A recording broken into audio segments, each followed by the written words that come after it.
All right, Chris Wojcik. I have been excited to talk to you for a while. We've been planning this, had to reschedule a few times, but we are finally here.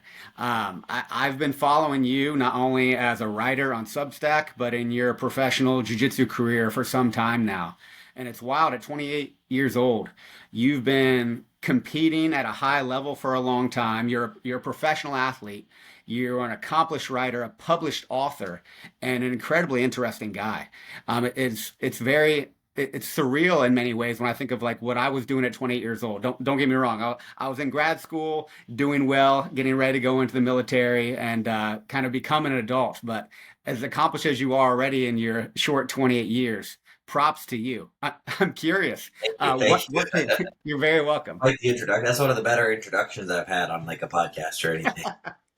It's honest, man. You didn't see me reading. That's from the heart because it's true. It's very impressive. Thank I'm you. I curious. appreciate that. Thank you. I'm glad we're finally able to make this happen. It was like I said, like you said, a few reschedules and a few like kind of back and forth. But I'm glad we finally made it happen.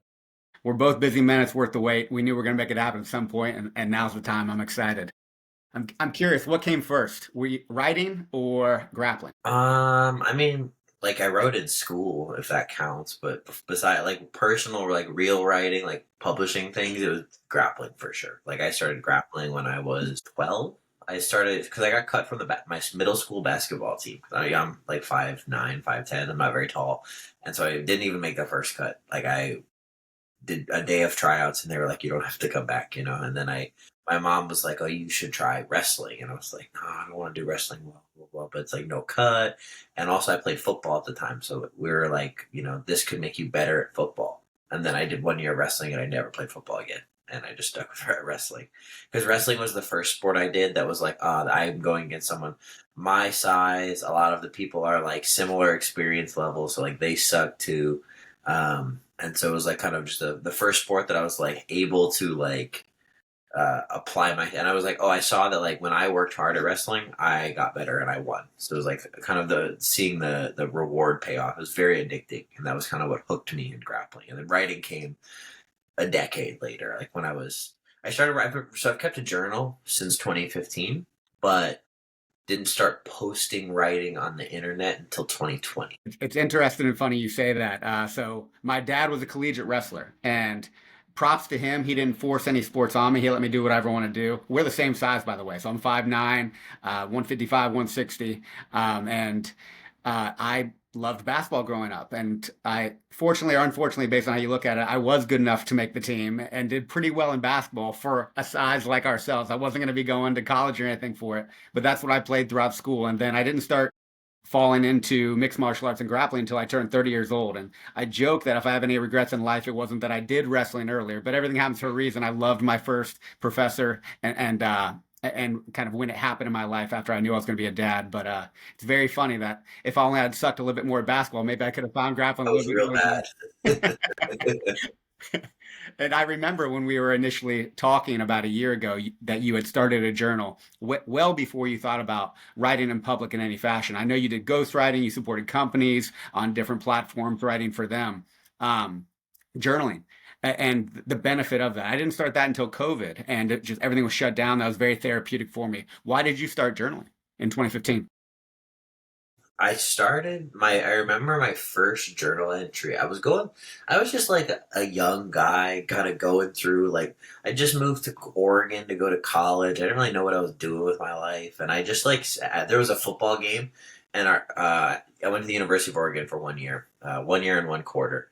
And the University of Oregon is a very big football school. Football games are a huge deal at that school. And to get the tickets, you either have to buy the season tickets for like $600 or whatever, which I was not doing, or you have to do the weekly lottery. And I would do the weekly lottery, try to go to football games with my friends. And 1 week, I just didn't get picked for the lottery, but like my main friends did. So I was like by myself for the whole afternoon for the football game. So I remember I had the University of Oregon football game on TV, and I was sitting at my computer, and I was like, what am I going to do? It was the beginning of the year. I didn't really have homework yet. So I just like started writing about what was happening in my life, and I found it very enjoyable. And I was like, this I think is a good thing to keep doing. And so that was like my first journal entry. And it started off as like, because you're young, you have time. It's easy to like pop on your journal every couple days and write an entry about what's happening or like what you're thinking about or what problem you're trying to solve. And then kind of became like went from like doing this like kind of more like expository journal entries to like more structured. And then like 2018, I started a daily morning thoughts journal, and I would write like 10 things I'm thinking about or problems I'm having or whatever every morning. And it was like while I'm having my coffee, it takes like 10 minutes to do tops. And then sometimes I'll do more. Sometimes I'll do like longhand journaling as well. But like all the writing I've done pretty much since I was in grade, like past grade school, has been typing. So like I prefer generally to type, but been journaling for a long time, like daily, almost daily. Like I find that if I'm slacking on journaling and not doing it daily, I feel more disorganized. So it's like just a daily thing every day for 10 years plus. Hell yeah. Not only were you ahead of your time and well ahead of me when it came to grappling early in your life, but 18 years old, you start finding the benefit of putting your thoughts onto the screen or onto paper and just making sense of your impressions of your life in the world. And it's so therapeutic, like you said, it's so beneficial. But boy, did it take me a long time to realize that benefit. Well, I think it was dumb luck for me. It was like same with jujitsu. It was like my mom worked in the special ed department at my high school, and she got me into jujitsu because she helped a student find a job. That was like her job at the school. One of her main jobs was to help students with special needs find jobs. So she helped a student find a job cleaning a martial arts gym. And I was a senior, and she's like, "Oh, you know what? Like, Chris likes martial art or likes wrestling, and I wanted to do like boxing because one of my old teammates boxed, and I didn't know what jujitsu was, and so like that's how I ended up in jujitsu. It was just like my mom helped somebody find a job at a gym, and she thought I would go do boxing, and then after like one session of boxing, they're like, you got ears. Did you wrestle or what would you do? And they're like, oh, you wrestle. You would like jujitsu. And then I went to jujitsu, and then like kind of the plan was to do MMA, but I'm good now. But like it was just dumb luck that I found jujitsu and journaling. It was like, oh, I didn't get to go to a football game, and I'm on my computer, and like I'm kind of going through a lot, so I'm gonna just try this. I'm just gonna write some stuff. But it was not like, oh, I didn't start journaling because I was told that journaling is a good thing to do. I just did it because I was bored. And I think that's like the stuff that I stick with the most is the stuff that I kind of discovered on. I mean that's wisdom. If it were force fed to you, it probably wouldn't happen the same way. Which is why I jokingly say, like, I wish I would have done jiu-jitsu earlier. But if I were told to do wrestling by my dad, who knows if I would have stuck with it if it wasn't my desire to do it, like I did when I was 30 years old. But it's very interesting that both of these professional pursuits that you're part of now happened 10 years ago when you were 18 years old, the age that we say most people are becoming an adult, and you found both of them through, you said, random luck, and now you're a professional in both 10 years later. Well, it's quite funny because like when I started doing these things, like started jujitsu at I was technically still 17 when I started jujitsu because I started April 2015. Started journaling shortly after that, which became writing, which became posting, which became trying to be a like a real writer or whatever. Substack was like I started journaling. I was 10 years from Substack. But like that was I lost my train of thought. What was I saying? What were we talking about? We were talking about not only writing but jujitsu at the same time 10 years ago. Oh, yeah, yeah, okay. So when I was younger, I felt very lost. Like I was like, what am I supposed to do with my life? And I had no idea that all of the things that I was gonna do, like professionally, were just right in front of my face, and I was already doing them, just not well enough to be paid. You know. So it's like that. I mean, granted, like it's not like I made money until like the last like 2 years. It was like 8 years of being fucking super broke and like pinching pennies and you know hustling like all the time. And now it's like still like kind of hustling all the time, but just making a little bit more money. But it's not like it was a like the things that I was doing at the time. They started as hobbies, so it was like hard to even think of them as jobs. Yeah, but you enjoyed both of them. And granted, you may have sucked in the beginning, like we all do at any new skill, and we learn over time. That's the best way to get good at anything is enjoy it and also embrace the suck and the fact that you suck, and you will get better if you keep showing up.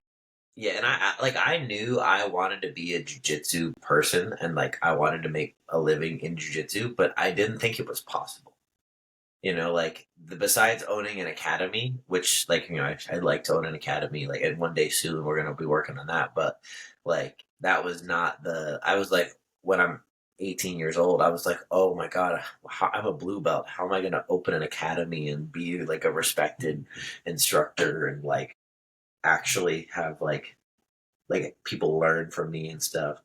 And then the same thing with the internet. Like when I remember like I kept my first blog in 2018 and it was a WordPress site or maybe even a Wix site, like because I didn't want to pay it for the WordPress. Wix is free, and so it was like a site where I would just post little articles about like my training, and it's gone now because I made sure to delete the site when I like started writing for real. I like dug it up and found it, but I would like post all my training and stuff, and like I was like, this will never lead to anything, and I was right that particular pursuit never led to anything, but like extremely wrong in the sense that like that was reps.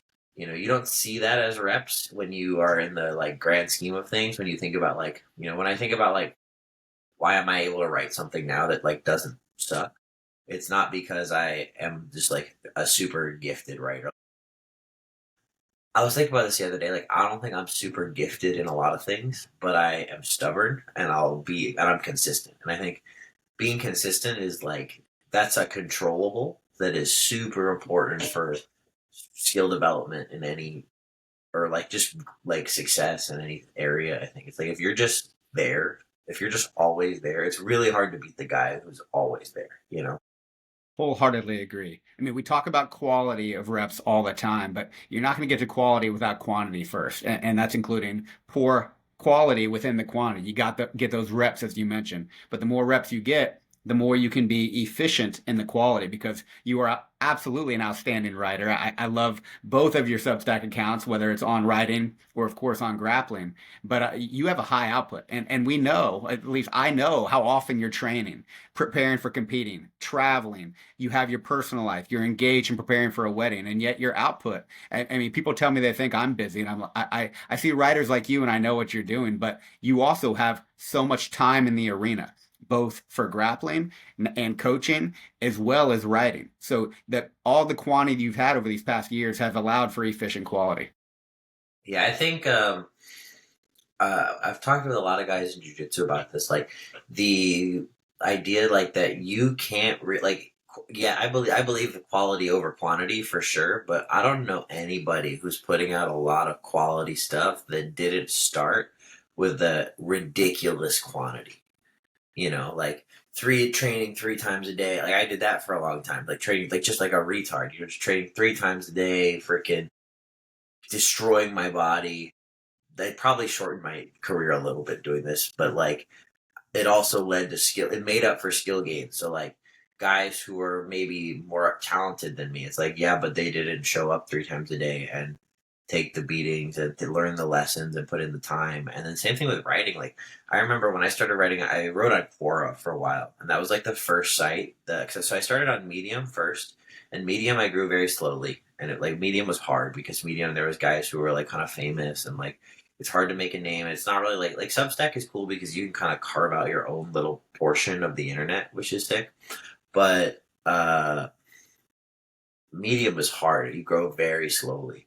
But on Quora, I would just go viral. I would just blow up. And I was like, wow, this is sick. I love this. But you can't make any money from Quora. But like, I wrote a Quora answer every single day. I did not miss a day for 6 months. That's like 180 days before I missed one. And then, like, even then, after I missed one, it was a year of, and I think I missed one because of like ADCC trials. Like that was the reason why I missed one because I was on day 2 of ADCC trials and I was like, I just can't write a core answer today. It's not going to happen. But like, I was like, other than that, it was like we're just ridiculous consistency. And I remember my first and I always tell people this who like start writing on the internet. It's like my first like 50 or 60 Quora answers had like 2,000 cumulative views. And then my 61st Quora answer had like 250,000 views. So Man. like you just never know when something's gonna click. And I think I've had similar, like I've competed in so many jiu-jitsu tournaments and like lost money, made a little bit, and then CJI and we won 200 grand. And it's like, most of the time you're gonna be consistent. You're gonna be consistent, and you're gonna get like a little bit of. You might do a little bit. You might get a little bit of result. You might not. You might go forwards. You might go backwards. But if you just keep showing up, eventually something's got to click. And boy, did it click recently for you, because congrats again on that win. Awesome tournament. For those that are not aware, CGI 2, it was a 5-man team tournament. And I forget how many teams were in it, 8, correct? Yep. So, yeah, and your team went on to win the $1 million prize, so 200,000 each to each grappler on it. And it's again interesting the evolution of both writing in public, particularly online, and the ability to make money in grappling. You've been there since the beginning, and now because of your time in the arena, you've kind of been able to reap the benefits in some ways, which I know you're still grinding. There's still plenty of opportunities, but pretty cool cherry this year that you were able to get from that tournament.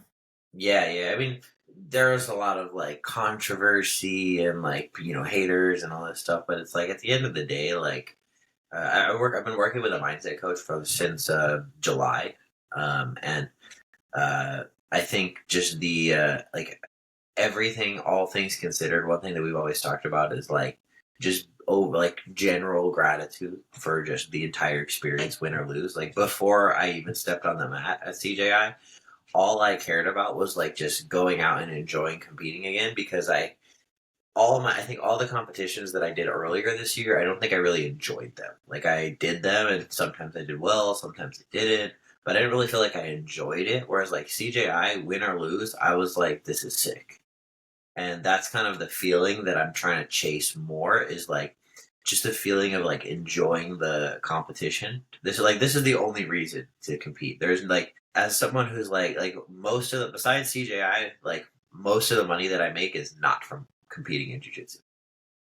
You can make a couple $1,000s, few like five, like you're not gonna no one is making more than like 10 grand to do a super fight. A few guys might be making more than this, like the Nicky Rods of the world, but like 99% of professional grapplers are not going to make more than a couple $1,000s to do a super fight. So it's like it's not that it's bad, but it's like this is not a reliable income source because it's like, okay, super fight, you just need to train for 6 weeks, you need to pay your coach, you maybe need you have to buy all your food, you maybe have to buy supplements, you maybe have to you have to take care of a lot of things where like the money that you get at the end is just not nearly. You maybe have like an injury, you have to work with a PT. Like for my CJI, like thank God we won because I paid 10 grand to just be there. So like this kind of thing is I think that like it's like competing is not really where the money is. It's like all the other stuff is the where the income comes from. So you might as well just compete because you enjoy it. Is kind of the point I'm trying to make.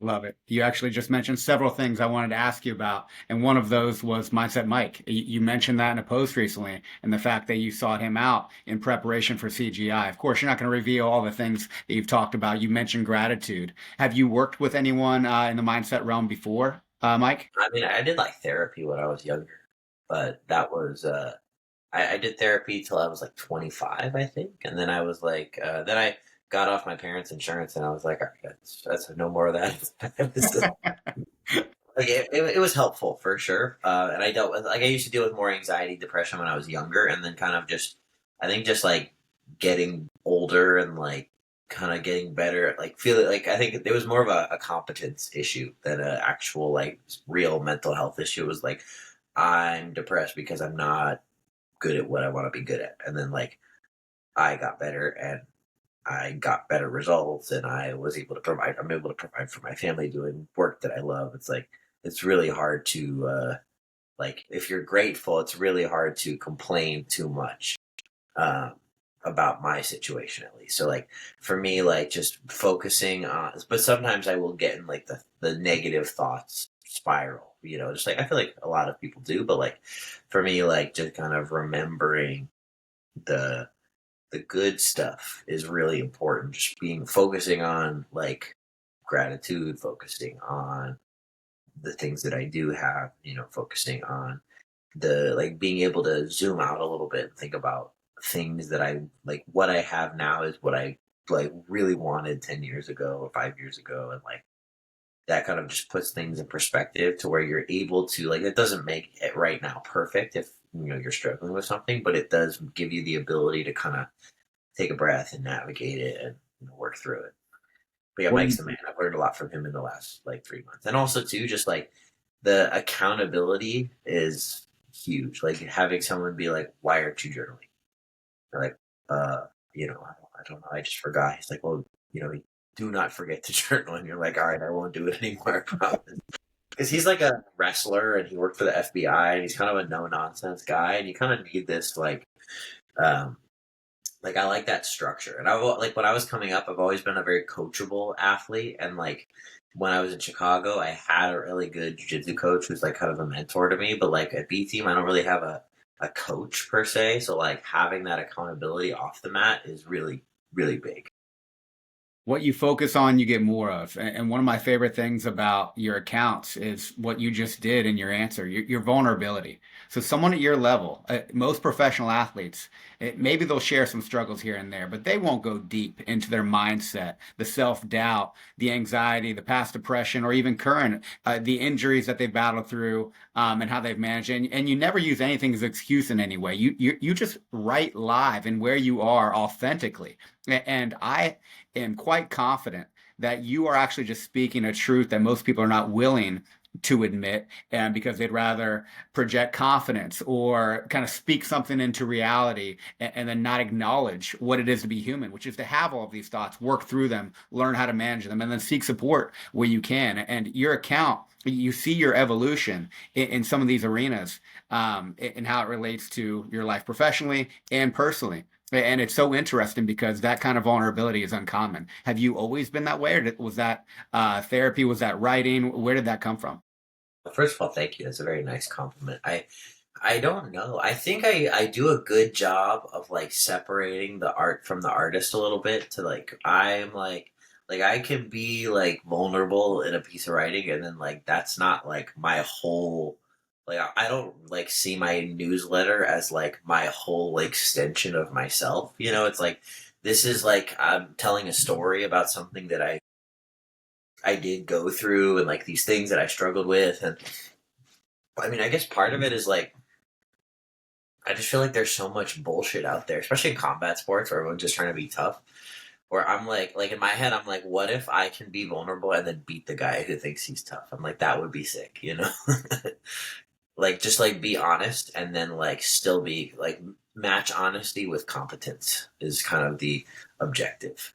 Because I want like a younger version of me to be like, oh, this was like this person is not, you can tell they're not bending to be like everybody else in the sport, because one thing I think about like with jujitsu or just like the world in general, like we don't need more men, especially who are just like putting up fronts and not like open with each other or not sharing struggles, and like because I think a lot of men think that like if you're vulnerable, then that means like you're a bitch or whatever, which is like kind of not the case.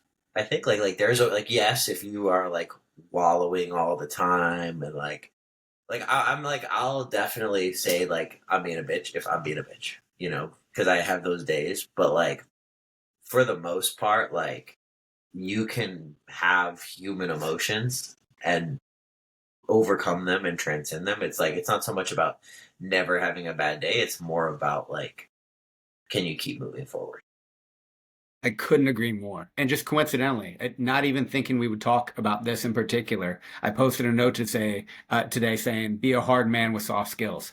And you undoubtedly are a hard man. You've proven that time and time again in multiple domains. You've shown that you can do very impressive things in competition, physically in your training and in general. but like you don't need to make that your whole identity. Like you said, separating the art from the artist. But when it comes to being vulnerable and speaking about your emotions and your feelings, that is what allows you to be fully human and also to get better at managing the inevitable aspects of our nature of being human. We see so many, I mean, you don't want to generalize too much, but previous generations for sure, they had a different upbringing. Obviously, the world was different during world wars and in general, but the mental toughness and what went behind that. Even the term human resilience didn't really come out until like the 1950s, 1960s.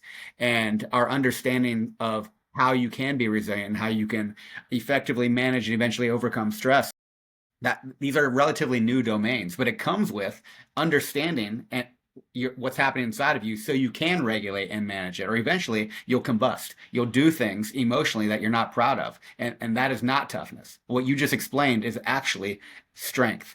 It's not easy, especially if we were raised not to believe that, but I couldn't agree with you more.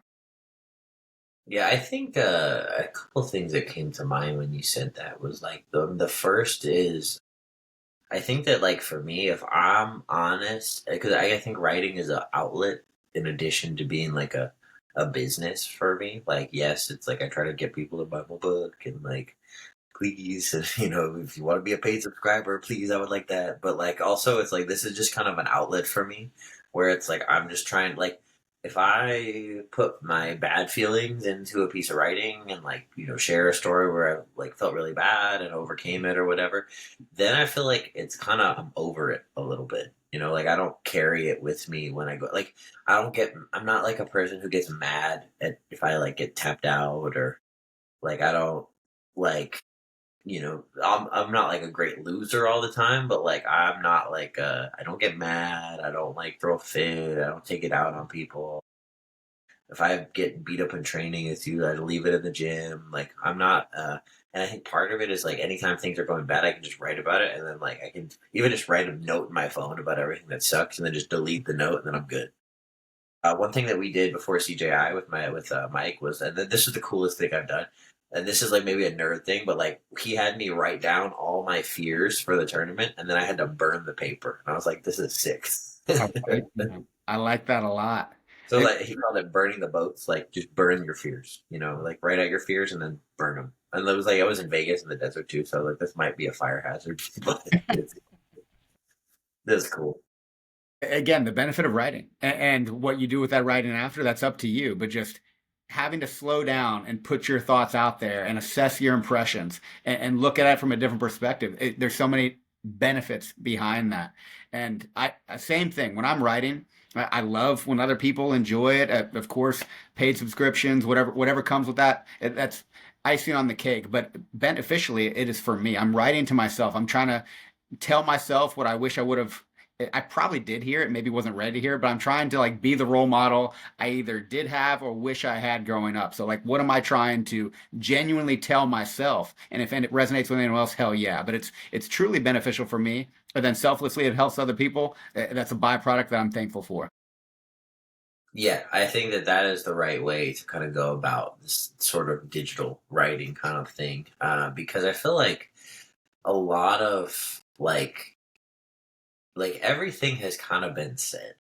Like I've had some haters on different platforms over the years, and one common like thing that I get is like, "Oh, you sound like a generic self help guy or whatever." And it's like, sick. I'm Tony Robbins, but I think like what you get from that is every kind of like you can't say new ideas really. You could just package them in your own way. So it's like maybe, and then when people because people will see elements of you in the stories that you tell or in the ideas that you share about yourself or your story. Like when you process something and tell a story, then that's going to be that someone else is going to take that story because once you put it out there, it doesn't belong to you anymore.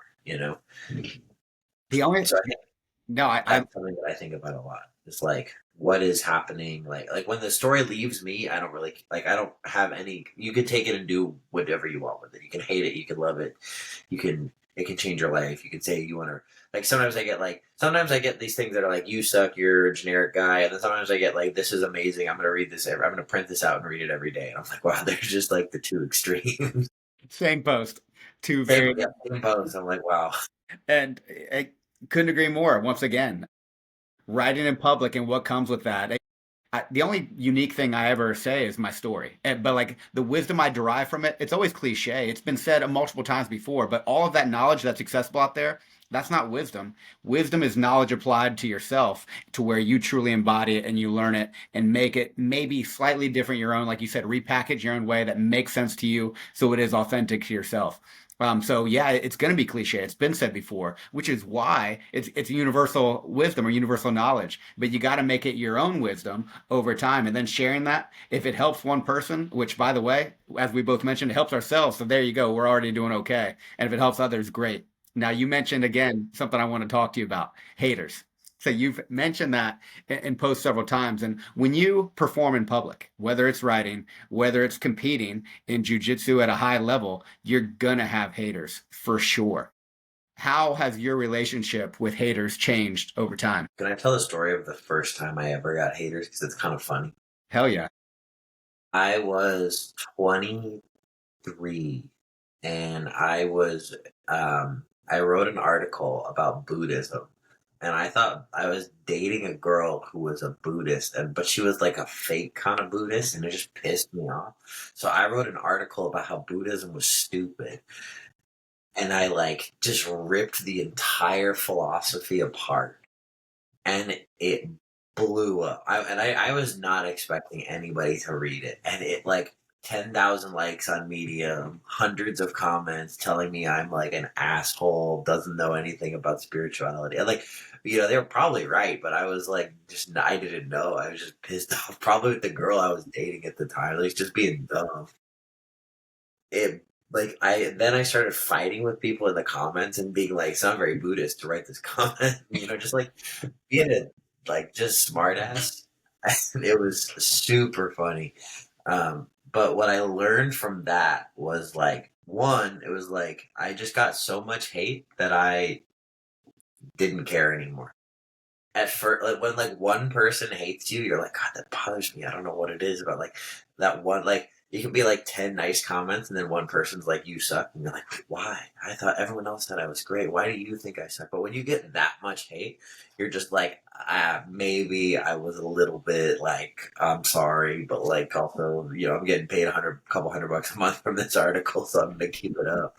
But like, I think just getting that much hate, I was like, okay, it's not that deep. Like, it's just the internet. It's not that deep. Like, when you close your phone or you close your computer, it just goes away. It's not there anymore. And, most of the people too who like hate you online would be super nice in real life. So I think having that experience where just the entire, all of Medium, every Buddhist on Medium was coming after me, as just like, it's not so serious to like the opinions of people on the internet are not that serious, and they're not worth your stress. They're not worth staying up thinking about it. It's gonna be fine. You burned the boats with your first post and haters, so you got it out of the way in the beginning and allowed yourself to You're have the a Buddhist. That's what I said. you burned the first post. And obviously, you write about the haters that you receive in grappling, whether it be CGI and the feedback you got, which, by the way, incredible performance. As you also understand, a lot of people that project hate online, one, either don't know what the fuck they're talking about, or two, are just in a bad place and are finding an outlet to shoot it out there in whatever way. And you also had a great post, unrelated to what I'm about to say, but I guess kind of similar, that rule sets really dictate how people perform if you're trying to win, and that there is no perfect rule set for grappling. So whether it's ADC, CGI, EBI, you name the tournament and the different rule set, people will change their games in order to win within that rule set. And there is no perfect way that's going to be completely entertaining and appease everybody. But when it came to CGI, your guard retention, holy shit, which you have an instructional on that now too. But going against some of the best individuals in the world, Mika Gavao being the one that I'm thinking of primarily, just unable to pass your guard. And again, if people don't know what they're watching, maybe they wouldn't have an appreciation for that. But I was watching that in awe for what you were able to do to stop that man who passes anyone's guard with ease. But you received haters, of course, from that tournament, even though you won $200,000. So again, who cares? Yeah, laughing bank, right? Yes, all the way to the bank. Does when people did you apply that same mindset that you learned from pissing off all the Buddhists to your grappling haters that you'll inevitably have because of the level you compete at? So the grappling haters was a little bit different for me because I've never gotten this before.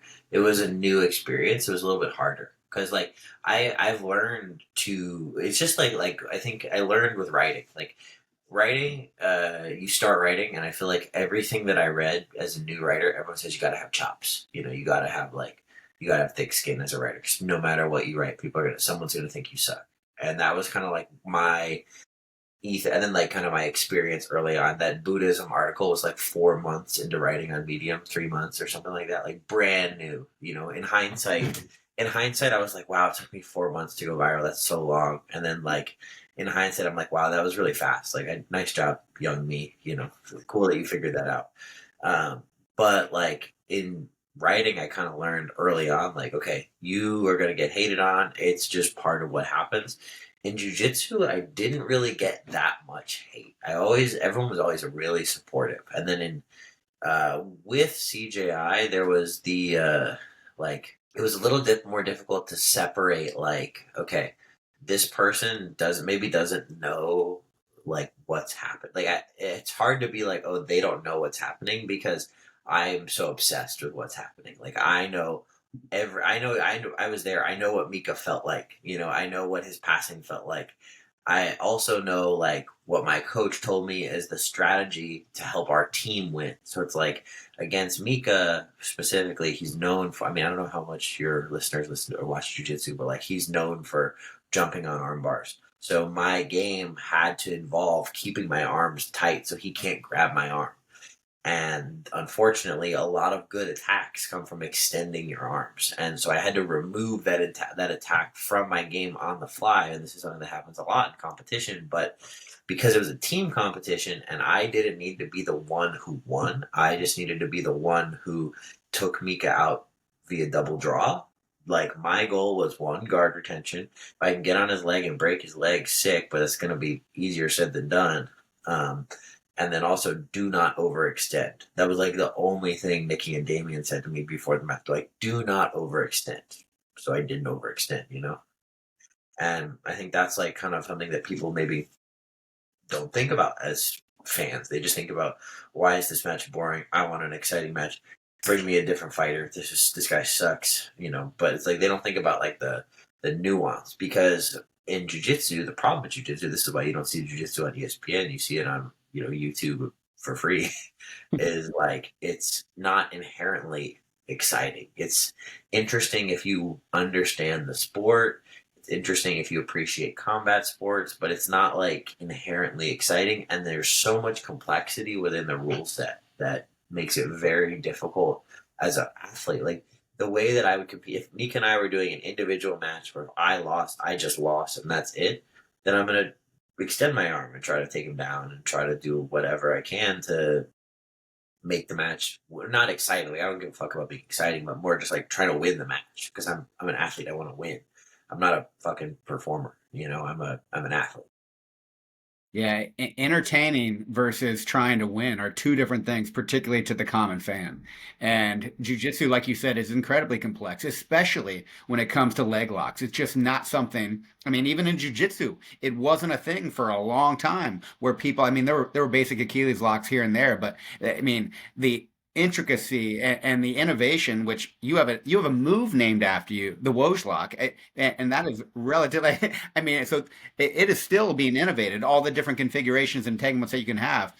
Even I mean, I've been training for 8.5 years. I still feel like I'm a white belt when it comes to the leg realm, just because I haven't learned from or been with high level leg lockers. Um, so that's just part of it. So even for me, as I've learned more and more watching it, so like I watch your matches, and the things that are happening are so interesting because of the skill that's involved in it. But for the common individual, you don't know what you're watching. It is a high level competition in this way, but it's not what we think of as a fight. Like, you wanted to box originally. Like, we can understand that, a street fight where most people are boxing. And when you're watching now, like the the inches that, or even millimeters that you're having to move to not get your leg snapped, it's wild to consider unless you know what you're watching. Well, another thing that's interesting is like when I think about with the common like person, like someone who doesn't watch jujitsu or combat sports at all. So like I remember I've had a few experience, like more than one experience where I've been like on a plane or in an airport or whatever, and or in an Uber, and like the driver, the person next to me is like, well, what are you here for? What are you traveling for? I'm like, oh, I do jujitsu. They're like, oh, like, well, what do you do for work? I'm like, I do jujitsu. They're like, what is jujitsu? And then I'm like, oh, I travel and I do these seminars and I fight. And they're like, can you get paid for that? And I'm like, yes. And they're like, can you show? And like, can you show me? And I'm like, oh boy, here we go. And it's like, here's me like on my back flailing my legs around trying to not get my guard passed, and then I'll show like K guard, and they'll see K guard and they're like, oh, that looks like it hurts, and it's like that's not even like that's the entry to try to control the leg to maybe submit. Like this is not a real submission, but people don't know that unless they're like hip to the game. So like if you're a brand new jiu-jitsu practitioner, you might know K guard is an entry, but you're like, why can't you just get K guard? You know, why can't you just get Kagar? I mean, his leg is right there. It's like, well, he's sprawling. He's got good base. He's using his hands. He's using lateral movement. He's forcing me to my back. If I'm on my back for too long, I'm going to tire out, and then I have to work back. So I have to work back up to my feet and try to pull him back in.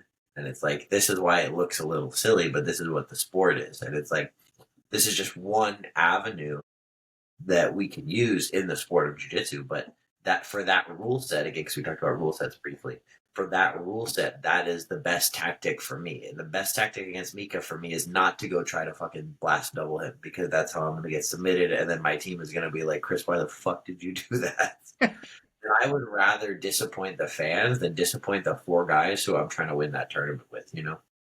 Absolutely. And congrats again, because strategy, especially when money's on the line, and even more important, your teammates. And that uh, doing right by them, I respect, because that's a lot of pressure. But obviously, you delivered. And you just demonstrated in explaining K guard and moving around and the why behind some of the concepts before you even get to techniques. Why I really like watching either some of your YouTube videos or your instructionals, because you do a good job of explaining the why behind these newer configurations, your innovative, actual named after ankle lock. And I'm curious, you had a background in wrestling, 6 years in wrestling. You've now been doing grappling for 10 years. I can't imagine you came in at 18 years old and started ripping legs off. What was your evolution like in becoming to now being known as one of the best leg lockers in the world? Yeah, so I honestly got very good at leg locks very fast. Like, and this is because I had a great coach and I did leg locks every single day. So I had, my coach was Jeff Seraphin. He's a black belt in Chicago, and he's, I think, the most underrated leg locker in the world by far. Like, to this day, still super hard for me to leg lock. Like, I can get him every now and then when we train, but it is way too like I'm like the people who I train with, the famous jujitsu people who I've leg locked with ease, are nothing compared to Jeff. Like he's so good at leg locks. Like he's a little older now, so it's like maybe he's not going to be like hitting barambolas or wrestling like a 20-year-old, but his in the leg department, his leg locks are ridiculous, just world class. So like I had him teaching me how to break legs. I had him teaching me how to hold the positions, and then just doing that, and then like a ton of live work. So that was kind of later on. But like I didn't do any leg locks. I started jiu-jitsu 2015. We started leg locks in 21, I think. I think that's when I started like kind of the beginnings of what became the system that was in my leg lock instructional, the Wojcik the world.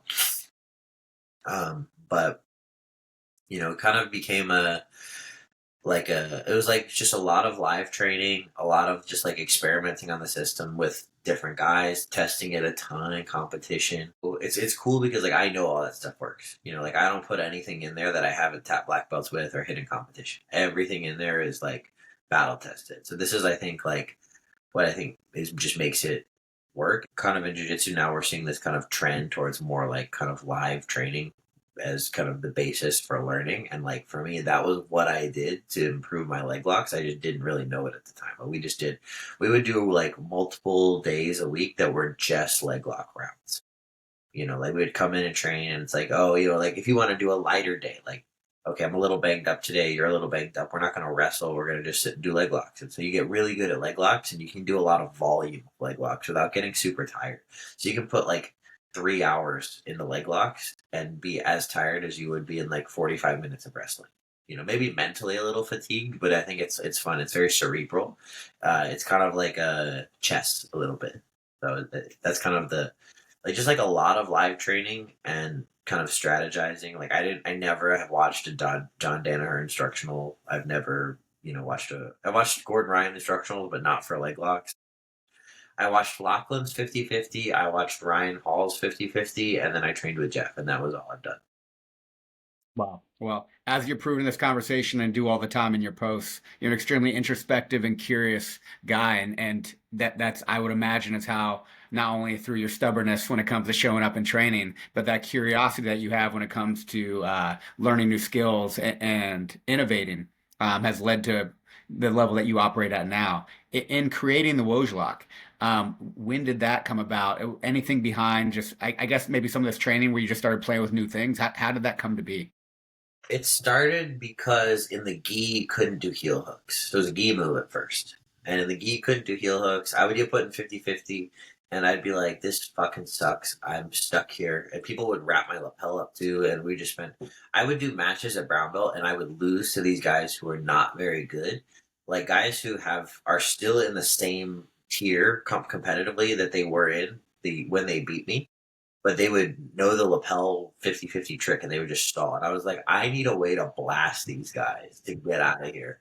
And so we started playing with 50-50 ankle locks, and 50-50, the straight ankle lock where you don't have any heel exposure kind of sucks. It's not very effective. You don't have a good push on them. But if you expose the heel, the ankle becomes very weak. And this is because anytime you want to attack a foot, you need to unweight the foot. Very difficult to unweight the foot in 50-50 standard. But if you can make the focus just holding the position, not focusing on pushing the hips, which is what we think about with conventional ankle locks, just focusing on holding the position, so not advancing, and then using your upper body, your arms, and your chest to expose the heel onto your chest. It's very strong break. So that was kind of what led us to playing with the Wojcik. It was just me and Jeff doing it, and then kind of all our training partners were doing it. We just called it reverse Aoki because we were doing Aokis. And I always called it reverse Aoki. Like you can look on my Instagram, there's like videos from like 2021 of me, 2022 of me doing reverse Aoki. The first one I ever hit was 2021 in competition, and on Lucas Kennard actually, who I had a match with at CJI. It was funny. If you watched my match with Lucas, there's one exchange where we both laughed, and that's because I almost hit the same sequence on him that I hit on him 5 years ago. But he pulled his leg out, and I was like, "Ah, fuck you," because I almost had it, but he pulled it out right away, right at the last second. So it's just kind of a funny side note. But that was kind of how the Wojcik got created, was just because in the gi you couldn't do anything. And then I went to B team, I moved to B team, and I would just hit it on everybody in the gym. Like it was like my thing. Like, oh, if you get to 50-50, Chris does this one move, and you have to tap. And then I hit it and then Kieran Kachuk, he's back in Toronto now, but he was the one who named it the Wojlock because I would hit it on everybody, but no one was interested in learning it until Kieran. And Kieran was the one who he's like, this is the Wojlock. I want to learn the Wojlock. Show me. And then I taught him, and now he's really good at it, and he teaches it to people too. And he calls it the Wojlock to everybody. I was like, all right, well, if you're gonna call it that, then I didn't name it, so I'll run with it. So that led to Wojlock the World, and then I did PGF, and I had a match that I felt confident I was going to win. So I was like, this match, I'm going to try to hit the Wojlock just so I can get one while I'm here. And then I hit the Wojlock at PGF.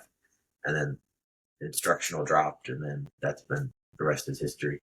Here we go. Yeah, you learned it because of a challenge in a given position within the gi, and then you innovated with your instructor. You came up with it, and it's funny. You still call it the reverse Aoki in some of your posts when you bring up the Wojlock, so you still pay homage to Aoki when you do it. But it for sure is the Wojlock, and that's what Yeah. everyone, as far as I know, call it now. And that's cool. You waited until somebody else named it and ran with it, and well, Well, Aoki's just like another guy. So, like, come on, yeah. give me one, you know?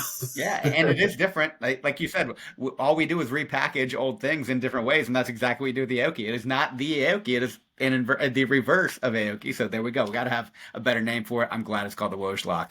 Yeah, I am too. It's been good for my career. It's really hard for me to hit another one.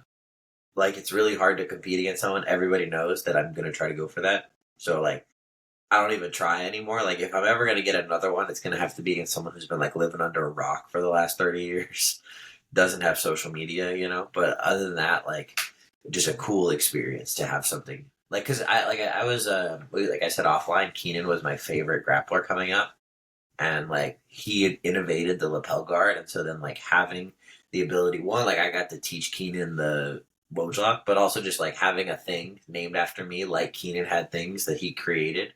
That was really cool for me. Like a super like cool experience that I did not expect to have in jiu-jitsu. Just like kind of stumbled onto it. Like we said, full circle, getting to teach one of your original idols in jujitsu the move that is named after you. How cool. Yeah, And I can yeah, only that, imagine that you're smart ass now while people are actively avoiding the Wojlock as they fucking should, that you're coming up with systems around the people that are trying to defend it to then counter that in a different way. yeah. I honestly feel like in leg entanglements, I can submit anybody.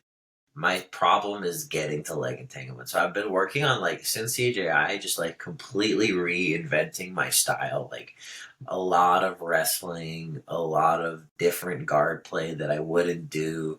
And like my wrestling's starting to get pretty good. Like I'm putting down the guys in the gym who like would just throw me or would ragdoll me before. So I'm like getting pretty good at it.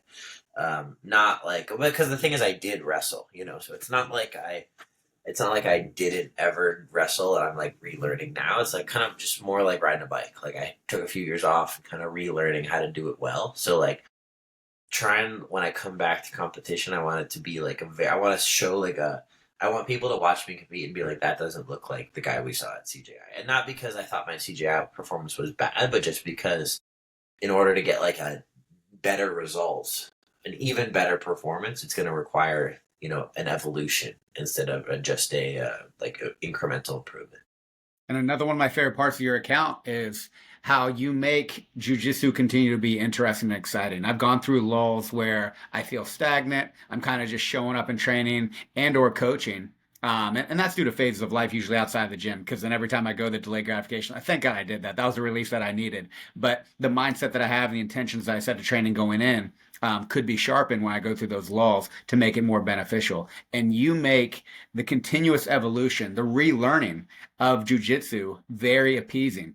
So you come in with these new objectives, a way to add skills to your overall game, and that's very beneficial because I think we all do that in any domain in our life where we get a little complacent, we get a little comfortable, and we have our strengths and we just continue to lean on them. But if you're continuously relearning, unlearning sometimes if it's not working for you, and then relearning, that can apply anywhere in life. Yeah, I mean, like so recently, I've been into the whole like the ecological approach stuff, which if your listeners are not familiar, essentially it's like a just a new way of learning jujitsu that is like very similar to the old way. Like people make it seem like it's this revolutionary thing. Very similar to the old way, just kind of more focused, I would say. Like we in jiu-jitsu traditionally we do a lot of technique drilling, and then we do positional sparring, and then we do live rolling. Ecological training or CLA, constraints led approach, is just like iterated positional sparring, like highly specific positional sparring. And I think it's helping me make training interesting again. So like everything that I do, every time I feel like I get burnt out, what I try to do is I always try to find like new ways to approach the same problem. So it's like with writing, if I get burned out of writing, it's like, okay, why am I burned out of writing? It's like, well, because I don't like coming up with ideas. So it's like, okay, I need a better idea coming up with, or a better idea generation system. Or I need like, I'm upset, burned out of writing and I'm not enjoying it because I'm not being consistent. It's like, why am I not being consistent? It's like, okay, my morning writing routine is not very good right now. So let's just fix the morning writing routine. Maybe it's like, I'm not enjoying the platform. It's like, okay, I'll try a new platform. And like, that's kind of why I started doing notes on Substack, was because I got sick of Twitter. And I was like, I'm just like, I mean, I still do Twitter, but I just like copy it and I put it on Substack, and I kind of enjoy it a little bit better. Um, but I think that's kind of like just anytime you have a problem, or like with like food, I'm like, why don't I like, I don't know what to have for dinner. Dinner is so exhausting to think about. It's like, why don't you try to cook something interesting or like read a cookbook? or like, try to solve the problem in an interesting way because somebody else has had the same problem and they figured out a way to do it, make it fun. One of my favorite skills to life in general, and definitely resilience in any domain, is cognitive flexibility. Just being able to look at a problem from a different perspective. And it sounds very simple as we sit here and talk about it, but when you have your schemas, your thought patterns that apply to a given domain, it is very easy to lean on those. So challenging yourself, especially when you run into issues that aren't working. How can I look at this from a different perspective that might be beneficial for me? And that's an interesting aspect of CLA.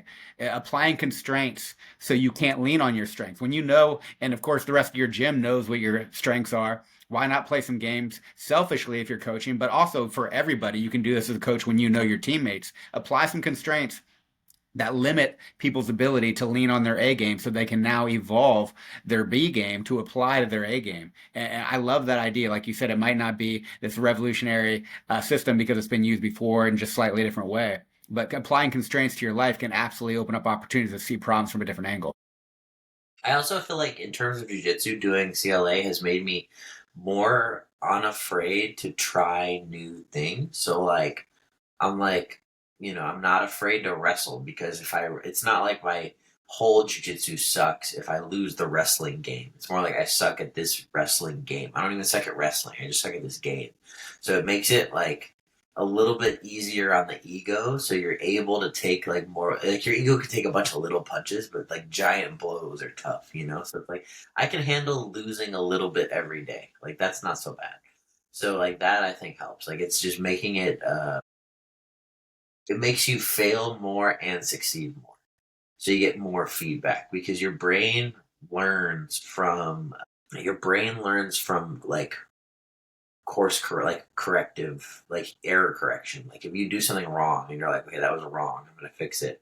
That's how you learn. And you learn like, okay, I lost the game because I did this, so let me change it. And the part of the important thing becomes designing the right games. And we do this everywhere, like in our lives, in jujitsu, writing, whatever. But it's like it's always about like just designing the right game so that you succeed eventually. I like how you put that because success is impossible without failure. We tend to fear failure for a variety of reasons, and I think most of it has to do with validation from others. I'm really good at messing up when no one sees me, and I don't really care about it. I mean, maybe my stubbornness will apply to it a little bit, but I'm more patient with myself. But I know other people are watching. Ego gets in the way, and you don't want to fail as often because you don't want to appear incompetent. But those fears and that they limit us quite a bit because those failures are essential. And another, I mean, I keep saying things I love about your account, and this reminds me of another thing. But you talk about failure quite a bit throughout your career, and even this year in some of those bigger tournaments where you took an L quick in a competition, or other ones that you knew you should have won, but for a variety of reasons, you just weren't your best self that night. And then you own it and you move forward. But those failures, for me, I've learned way more. I'm really trying to apply how do I learn from my successes as well as I do from my failures. But boy, do I learn better from my failures almost every time. Yeah, yeah. Failing is definitely easier to learn from. I think the lesson is more like because if everything, I mean, like I kind of have gotten better at like winning and still learning, but like it is not as easy. It's way easier to be like, okay, this was bad. Like that was bad. I got to figure something out there. I think my Aiga match where I got armbarred kind of quick. That was like a situation where I was like, that was bad. I got to figure something out there. That was not good. We got to make sure that doesn't happen again. And I think it's like it doesn't feel good, but it's not like it's okay if it doesn't feel good. The bad feeling passes, but if you don't learn anything, then you're gonna replicate the experience. And it's funny, like even in success, the way that I found that I can learn is like, how do I find failures in my success? Like, what could I have done better? Like, I still reorient it to where was the fuck up within the good outcome. It's like, there's probably like, how are you learning better from your successes these days? I guess CJI was easy because all the people got pissed, and I was like, all right, like I don't think that like everything they said was right, but like I could stand up sometimes, like it's because it's not like I can't do it. It's like I just chose not to do it. It's like maybe I should try to be a little bit more well-rounded, try to display more well-rounded jiu-jitsu. So sometimes people will tell you what you're doing. Also, too, just like having good people around you, like good coaches and mentors and people who are like people you trust. Like that's I think maybe the real reason. Like I'm working more on wrestling these days is like having coaches who are like I think your game would benefit a lot from wrestling because you wrestle a lot. You wrestle well in the gym. I don't know why you don't do it in comp. It's like, okay, that's a good point. I should probably do it more.